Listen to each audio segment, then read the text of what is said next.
ప్రియ దేవుని బిడ్డలారా. అంతేగాని నువ్వు మానేస్తున్నావా, అయితే నేను కూడా మానేస్తాను.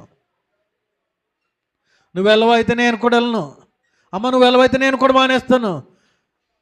ఇలాగా ఒకరిని బట్టి ఒకరు నీరసించిపోయి దేవుని మందిరాన్ని విడిచిపెట్టడము మనకెంత మాత్రము క్షేమము కాదు, ఆశీర్వాదకరం అంతకంటే కాదు ప్రియ దేవుని బిడ్డలారా.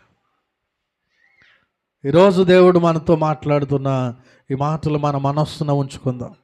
ఆ దినము సమీపించుట మీరు చూసిన కొలది మరి ఎక్కువగా ఇలా చేయాలంట. దేవుని రాకడ సమీపంగా ఉంది అని తెలుస్తున్నప్పుడు ఆదివారం వచ్చేయాలి, బుధవారం వచ్చేయాలి, శుక్రవారం వచ్చేయాలి, ఆల్ నైట్ ప్రేయర్స్కి వచ్చేయాలి, అన్ని ప్రేయర్స్కి కూడా వచ్చేయాలి. ఎందుకంటే దేవుని రాకడ వస్తూ ఉంది, దేవుని రాకడ సమీపంగా ఉంది. కాబట్టి నేను ఇంకా దేవునిలో ఎదగాలి, ఇంకా వాక్యాన్ని నేర్చుకోవాలి, ఇంకా పరిశుద్ధపరచబడాలి, ఇంకా ప్రార్థనలో ఎదగాలి, ఇంకా నేను